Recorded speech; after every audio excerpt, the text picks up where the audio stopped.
Kaugnay nga mga kanyusik, kaugnay pa rin ng usapin ng pagkasawi po ng dalawang student athlete ng Ateneo. Sa puntong ito, alamin naman natin mga kanyusik, no, kung ano ba yung mga protocol ng SHED kaugnay po sa pagsasagawa ng team building activities ng mga universidad. Kaugnay po niyan, kasama po natin ang former chairperson ng Commission on Higher Education o SHED na si Dr. Prospero Popoy de Vera III. Magandang umaga po, Sir Popoy. Ay, magandang umaga sa inyong lahat at magandang umaga sa mga tagapakinig ninyo.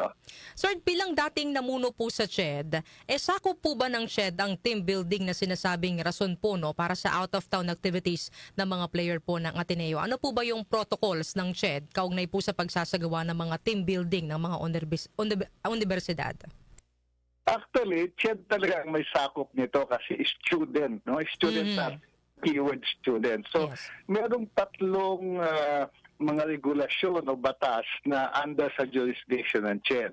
Yung una ay yung SHED Memorandum Order number 63. Ito yung mga requirements para sa mga off-campus activities ng mga estudyante. Ibig sabihin, pag merong activity na lalabas ang estudyante sa kanilang campus, may mga requirements yan.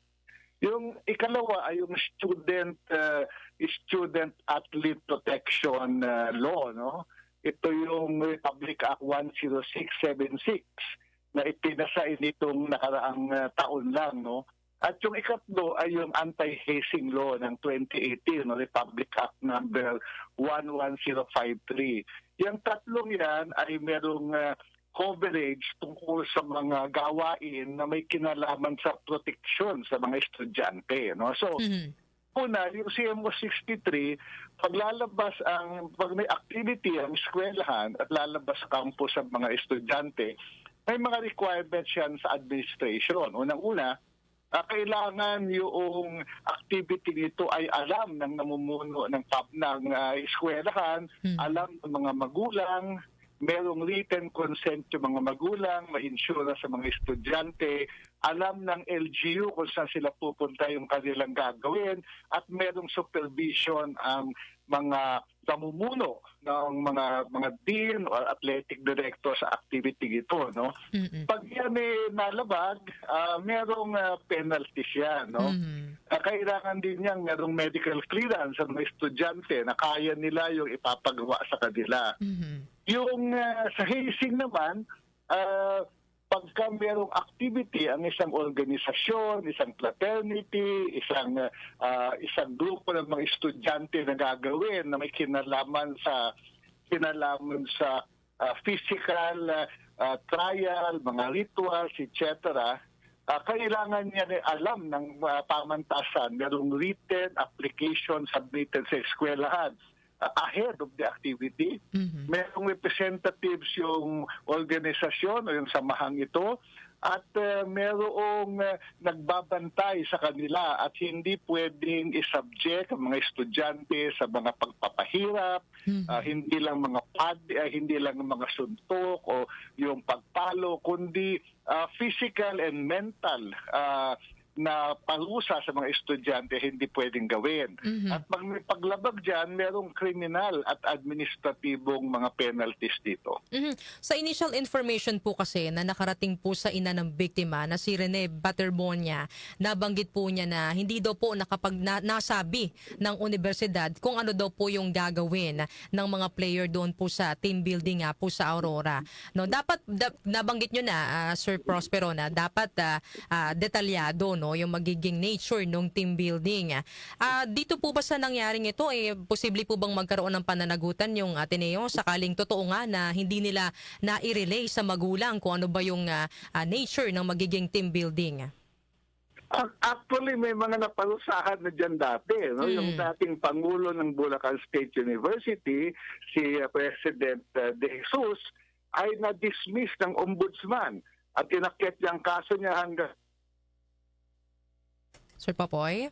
meron silang sinanction student activity sa Bulacan. Umakyat ng bundok yung mga estudyante. Walang coordination sa LGU. Mapanganib yung lugar. Biglang umulan ng malakas at tumaas yung tubig sa ilog. Namatay ang mga bata dito sa Bulacan. Na-dismiss from his position ang presidente ng eskwelahan. violation ng regulation ng CHED. Meron ng mga pangyayari na talagang pinapakita na kung hindi alam ng magulang, kung mapanganib yung lugar, hindi kino-ordinate sa LGU, pag yan sinanction ng administrasyon, liable yung presidente ng pamantasan. Mhm. May obligasyon po ba, Sir Popoy, yung mga paaralan na magsagawa ng risk assessment at emergency preparedness plan bago po yung pagsasagawa ng isang team building activity? Oo, nasa regulation check sa CMO. No? Kasi ang medyo nakakakala dito, nabasa ko sa mga newspaper accounts na mismong yung mga police authorities sa Aurora ay nagsabi na mapanganib yung lugar. May mga naludod na sa lugar na yon. No? Direct quote yan, galing doon sa police authorities sa Aurora.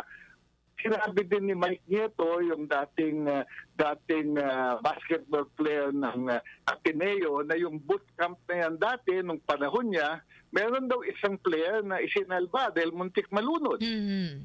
And hindi lingid sa kaalaman ng mga administrator na eskwelahan na mapanganib yung lugar.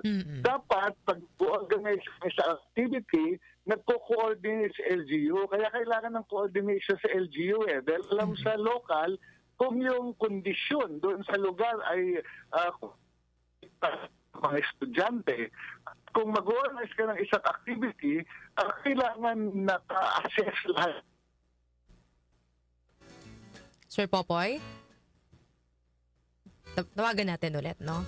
Dahil mahalagang malaman natin, mga kanyusik, no, na yung pala mayroong mga regulasyon na dapat ipatupad or mga hakbang na dapat ipatupad yung mga universidad, no, bago magsagawa ng team building activity, no, para po sa mga estudyante. Hindi basta-basta, no? Siyempre, ang hawak mo dito ay buhay po ng mga mag-aaral. Kaya dapat matiyak na maayos yung lagay ng mga bata at ligtas silang makakabalik sa kanilang mga magulang pagkatapos itong team building activity na ito. No, so yan nga. At alamin din natin kung mayroong mga parusa na ano yung mga parusa na posibleng kaharapin ng mga universidad na lalabag sa mga polisiya, no? So Sir Popoy, magandang umaga. Magandang umaga. Naputol po tayo. Yes po. Ayan, continue po doon po sa inyong sinasabi. Ano yung tanong mo ulit? Yung naputol po tayo doon po sa kung may obligasyon po ba yung mga paaralan na magsagawa ng risk assessment at emergency preparedness plan bago po yung isang team building activity. Okay, magandang tanong yan. Kasi nandun yan sa CMO ng CHED, no?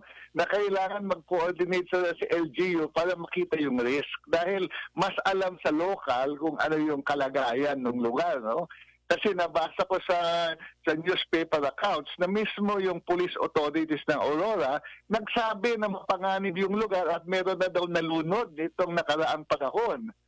At si Mike Nieto doon sa kanyang interview tungkol sa military-style bootcamp nung siya ay basketball player, meron daw siya kasamang na-save dahil muntik malunod. Ibig sabihin, hindi na lingid sa kaalaman ng mga nagpapatakbo nito na merong risk. Dapat ina-assess yan at saka merong informed consent. Yung mga magpaparticipate doon sa activity at yung kanilang mga magulang tungkol sa risk na ito. Opo. Pero pag mga ganyan ba, Sir Popoy, mayroon din bang mga pinapipirmahang waiver sa mga magulang? Hindi, may written consent. Yung mga waiver under the law, hindi valid yan. Yung ina-absuelto mo yung eskwelahan, hindi yan valid. Kasi tawag dito, nakalagay yan doon sa CMO ng CHED, no? Na hindi pwede na basta pirma-pirma lang. Doon sa interview doon sa magulang, mukhang hindi niya alam yung pupuntahan ng anak. Medyo kabahala yung balitang yan kung yan ay totoo. Ano po yung maaaring kaharapin na parusa po ng isang universidad, ng coach, or kung mapapatunayan po na mayroon po talaga silang naging paglabag or pagkukulang?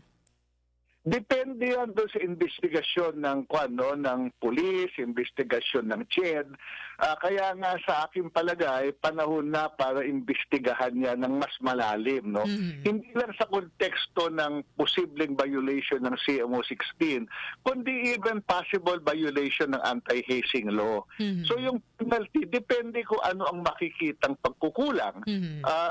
Noong panahon ng COVID, na ireklamo ang UST at saka NU dahil naalala mo noon, dinala nila yung mga basketball player nila sa Bicol. No? Yung UST at yung NU naman pinagpatuloy ang training doon sa Calamba kahit nalabag sa IATF. Ang ginawa ng CHED dyan ay pinatawan sila ng 1 year na suspension ng sports activities nila. No? Kasi doon naman wala namang nasaktang estudyante, wala namang namatay. Kaya yung penalty suspension lang ng sports activities. No? Pero ito, dahil may namatay, depende sa investigasyon, baka may criminal liability yan. Kung under ng anti-hazing law, may criminal liability. Hindi lang yung mga gumawa, kundi pati yung mga pinuno ng isang pamantasan under the anti-hazing law ay merong criminal liability. Masasabi ba, Sir Popoy, na yun nga under na ng hazing, paglabag sa anti-hazing law, yun nangyari na kung may mga nagpapahayag na doon sa bootcamp na yun, parang military training, yun nangyayari po sa team building? Ang critical na element diyan ay unang-una, meron bang coercion doon sa mga magpa-participate? Kasi sa hazing merong coercion element Kailangan tignan 'yan, no? Ikalawa, kailangan tignan kung yun bang kanilang mga activity ay napuwersa, meron bang exposure, meron bang brutal treatment, meron bang forced physical activity na makakaapekto sa kanilang physical and psychological health, no? Doon sa mga gustong sumama sa isang organisasyon. Ayan, makikita yan pag iimbestigahan. Anong kailangan gawin? Imbestigahan, no? Kasi ang problema ngayon, pati yung mga police authorities sa Aurora, parang inaabsuelto. Sinabi, nadala lang daw ng tubig. Parang medyo nakakabahala yung mga statement na ganyan. No? Palagay ko, dapat imbestigahan ng masusiyan at tingnan kung may pagkukulang nga. So yung kung ano yung nalabag, depende yan sa anong makikita, at kung ano yung penalty, depende yan kung anong nalabag. Nabanggit niyo po kanina na meron naman pong mga polisiya, mga protocol, yung CHED sa pagsasagawa po ng mga off-the-campus activities po ng mga kolehiyo at universidad. Pero may mga ganitong klase pa rin ng insidente, Sir Popoy, na nakakalusot. Sa tingin po ninyo, kailangan na bang repasuhin or mas higpitan pa ang mga patakaran sa off-campus activity ng mga kolehiyo at universidad? Hindi naman, dahil may mga naparusahan na. Tulad ng sabi ko kanina, merong na-dismiss na presidente ng isang state university. Meron namang na-suspend yung sports activities. Palagay ko, yung mga patakaran at yung batas ay nandoon na.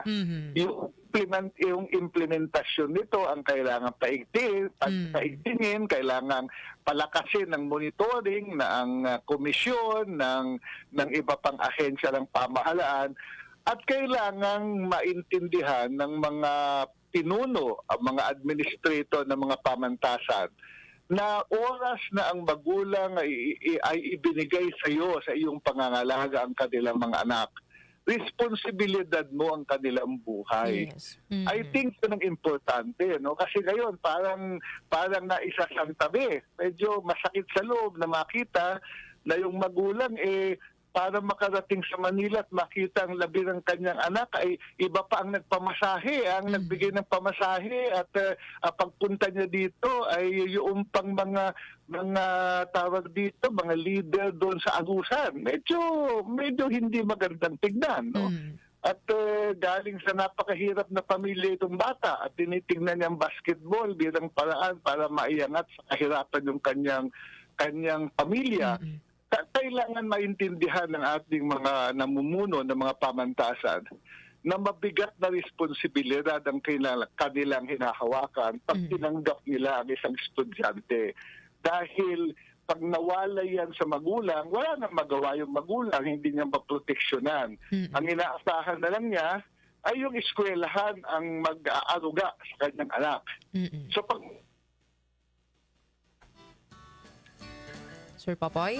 yung Ayan. pangyayari. Sir Popoy, maraming salamat po sa pagsama po sa amin ngayong umaga. Siguro bago na lang po namin kayo bitawan, hingi na lang po kami ng mensahe or paalala po ninyo sa mga universidad, sa mga magulang at sa mga estudyante. Unang-una, para sa mga magulang, kailangan alam nyo ang inyong mga karapatan, alam nyo ang mga regulasyon, alam nyo ang mga kailangan gawin ng mga pamantasan pag ang inyong mga anak ay merong mga activity tulad ng ito. No? Kailangan alert kayo at proteksyonan nyo ang inyong mga anak dahil baka hindi sila maproteksyonan ng kanilang pamantasan. Sa mga namumuno naman ng pamantasan, mabigat na responsibilidad ang binibigay sa inyo pagka napunta sa inyo ang mga estudyante. Alagaan natin sila at siguruhin natin sila iligtas. Maraming salamat po Sir Popoy sa pagsama po sa amin ngayong umaga po ng Wednesday. Thank you. Ayan mga kanyusik, nakasama po natin ang former chairperson ng Commission on Higher Education o CHED na si Dr. Prospero Popoy de Vera.